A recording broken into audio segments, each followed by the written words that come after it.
The great failed romances of the 20th century. You'll never believe what they went through. The great failed romances of the 20th century, passed down through the ages and now to you. Welcome to the Great Failed Romances of the 20th Century. I'm singer-songwriter and historian, Teddy Gray. And I'm Sam Kaufman. I don't know what music is, and I refuse to learn. So Teddy, who's up next in our Battle of the Bows? Today we'll be delving into the short-lived relationship between two of the biggest musical icons of the 1990s, Courtney Love and Billy Corgan. Courtney Love, isn't she the person who killed JFK? No, you're thinking of Kurt Cobain. Kurt Cobain killed JFK? This changes everything! Throughout the 1980s, American underground music was gaining traction. The youth clamored for an alternative to the big-selling hair metal and dance pop records of the day, so it seemed fitting that the one they gravitated towards was just that, alternative music. And two aspiring rock musicians both longed to be at the forefront of the upcoming musical revolution: Billy Corgan of the Smashing Pumpkins and Courtney Love of Hole. Billy Corgan, who grew up in Chicago, had suffered through a tumultuous upbringing and had found a safe haven in music. By the time he entered his early 20s, he had formed the band that would define him for the rest of his life, the Smashing Pumpkins. Courtney Love began her career as an actress, scoring small roles in films such as Straight to Hell, and making a big impression on nearly everyone she met, thanks to her larger-than-life personality and rock and roll look. She even submitted a video audition to play Nancy Spungen in the rock biopic Sid and Nancy, which foreshadowed her eventual marriage to another troubled rock legend. After giving up acting, she formed the band Hole in the late 1980s. Both Hole and the Smashing Pumpkins released their debut albums in 1991. While they were both successes by indie standards, they, as well as every other major rock record released that year, were blown out of the water by Nirvana's Nevermind, a game-changing album that brought punk and grunge to the masses. This set the stage for a cultural upheaval, which would allow bands such as Hole and the Smashing Pumpkins to have a greater chance at commercial success than they would have in the previous decade. I'm sure by now you've noticed that we've thrown in a few references to Mr. Kurt Cobain, despite him not being a member of the couple we're discussing today.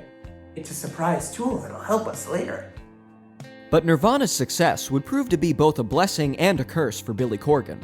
While Nevermind leading the rock revolution would set the stage for bands such as the Smashing Pumpkins to follow, Billy Corgan was already famous for being competitive to a sociopathic degree.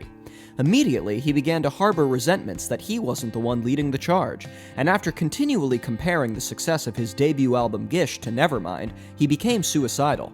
Making things both better and worse for poor old Billy was that around this time, he began a relationship with Courtney Love.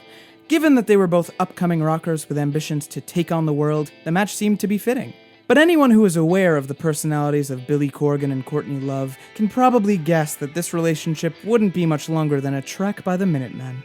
With Billy Corgan being a relentless control freak who felt that it was him versus the world, and Courtney Love being a riot girl who wanted the world's eyes on her, their personalities clashed almost instantly.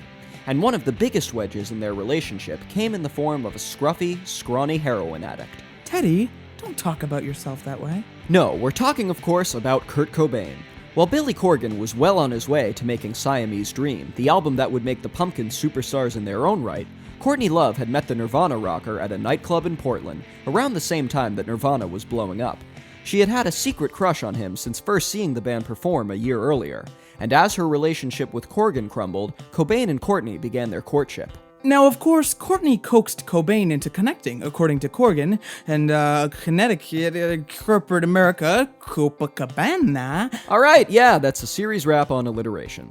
Billy Corgan was, and remains, a person who does not take any sort of disrespect lightly. And from his point of view, it seemed that just like Cobain had stolen his thunder as an alt-rock god, he was in the process of stealing his girlfriend as well. Kurt Cobain, of course, was an unwitting icon, and in reality probably didn't feel strongly one way or another about Corgan. But in Billy's mind, the two were eternal rivals from that moment on. I had a rivalry like that once. You know the kid who plays Luke on Modern Family? Well, it could have been me. That's right, I was the runner-up. Oh Christ, not this again. Every time he speaks a line on that show, I know he's speaking right to me. Well, guess what, kid who plays Luke on Modern Family? Where's that show now? Off the air! And where's this show? On YouTube. So who's laughing now? Billy Corgan and Courtney Love's relationship came to an end in 1991, after the two bands played a festival together and Corgan refused to pay for Courtney's airfare home. Suddenly, she found herself on a ferry back home with the members of Nirvana, which quickly became the Love Boat. If you're a fan of rock history, Which I am not. you know what happens next. Billy and Courtney split, Kurt and Courtney quickly linked up, and soon enough they were married, becoming the hottest rock couple since Vanilla Ice and Madonna. More on them later. Unfortunately for Courtney, her marriage to Kurt would be even more tragic than her relationship with Billy, as the two quickly descended into drug use, crumbling under the pressures of fame. Kurt, who was perhaps not cut out for a life of stardom, tragically took his own life in 1994, thus ending the marriage but only beginning the legend. Now, the marriage of Kurt Cobain and Courtney Love is still discussed to this day. As with anything related to Cobain, their love is obsessed over and debated by fans and haters alike. But just as Courtney Love can never truly escape her time spent with Kurt Cobain, it appears as though she can't entirely shake Billy Corgan either, albeit for very different reasons. The two remained casual friends throughout the 90s, trading insults in the press and arguing over songwriting credits, which appears to be the only way that Billy Corgan and Courtney Love are able to be friends with anyone. In 1998, Corgan helped Courtney pen a few tracks on the whole album Celebrity Skin, though they both have their own version of how much Billy actually contributed. Their relationship remained rocky throughout the 2000s, which was not an especially easy period for either of them, but in 2010, their feud started up again. After Courtney used some of Corgan's songs on the whole album Nobody's Daughter without permission, an enraged Billy took to Twitter, writing, "If you can't write your own songs, maybe you should just be happy that you fooled someone into doing your work for you. Maybe you should go somewhere nice and live off of your husband's money. You know, the money he made for writing all those great songs." His tantrum continued, and he also wrote, "The world is aware of your lack of responsibility, as seen in the government taking away your parental rights." He tweeted in reference to Love's custody battle with daughter Frances Bean Cobain, who had recently chosen to live with her paternal grandmother. "Only you could abandon such a beautiful, incredible child who is smarter than you, cooler than you, and better than you. Oops, did I say too much? Yes, Billy, you did." That's the kind of energy I want to carry with me. Hey, let's both be adults here. It's not my fault you're a broke-ass bitch whose dick don't work. While these comments are harsh and seemingly uncalled for, it's all par for the course for Billy Corgan, who seems to relish in public spats. Courtney Love is certainly no stranger to them herself, and while she fired back, essentially saying that they were both adults and that she wished that he would mellow out, she has also made frequent comments claiming that she was Corgan's muse when he was writing his best work, and implying that since she left his life, his work has suffered as a result. For now, it seems as though the feud between the two has died down a bit, as in recent years they have been photographed together, and Billy Corgan has stated, "She is who she is." That's probably about as close to a reconciliation as these loudmouth rock stars could hope for. For all their ups and downs, the two will forever be tied together by one thing. When people meet them, the first thing they'll want to talk about is probably Kurt Cobain, and we bet that drives Billy Corgan nuts.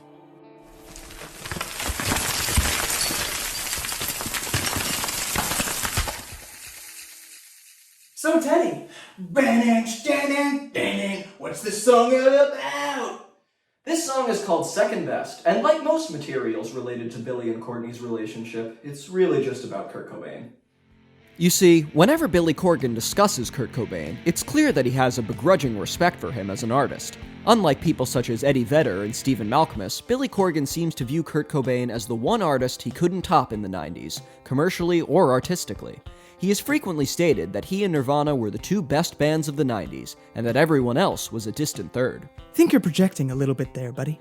He's also claimed that there are numerous Cobain songs that he wishes he had written, which is definitely not something that's easy for him to say. With all that in mind, this song is about Billy Corgan finding out about Courtney's crush on Kurt, and immediately feeling jealous and inadequate as a result. He blows up at her and says things like, "Do you know who I am?" and refers to himself as the second best artist in the world. The first, of course, being Cobain. Courtney responds saying that if that's the case, maybe it's time for her to go try her luck with the first.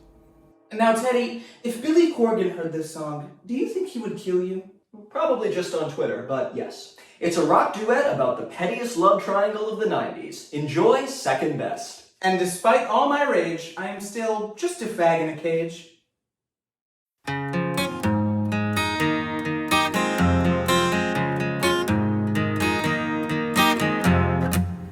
Every truth is gold and every line is poetry.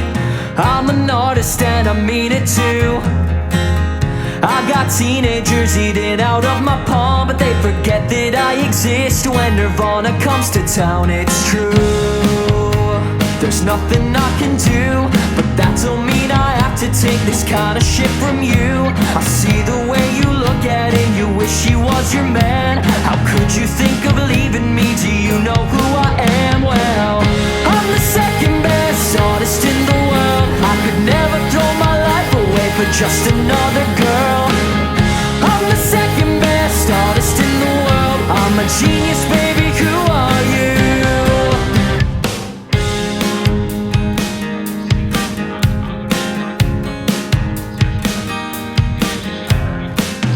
God, it's great to see you wallow in your jealousy. Babe, it's like you knew. You can dish it out until your face is blue, but you curl up on the floor when I do the same to you. It's true, I want more than you. You love to play the victim, your tantrums are not cute. You can't measure up to me and you can't rock this art. I'm enamored with the mystery and I know who you are. I'm the second best artist in the world. I could never stand for disrespect for little junkie girls. You're the second best artist on the earth. Well, if that's the case, then why don't I just go and get the first? I'd like to see you, I'd like to see you try, try, try.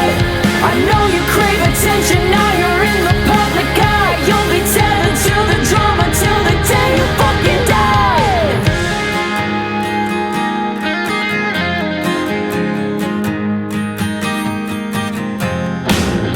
I'm the second best artist in the world. I don't care about the sad affairs of little groupie girls.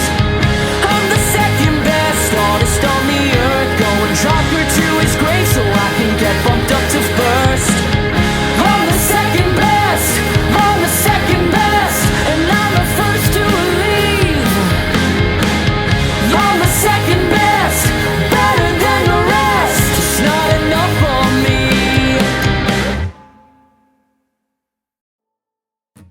The great failed romances of the 20th century. You'll never believe what they went through. The great failed romances of the 20th century, passed down through the ages and now to you.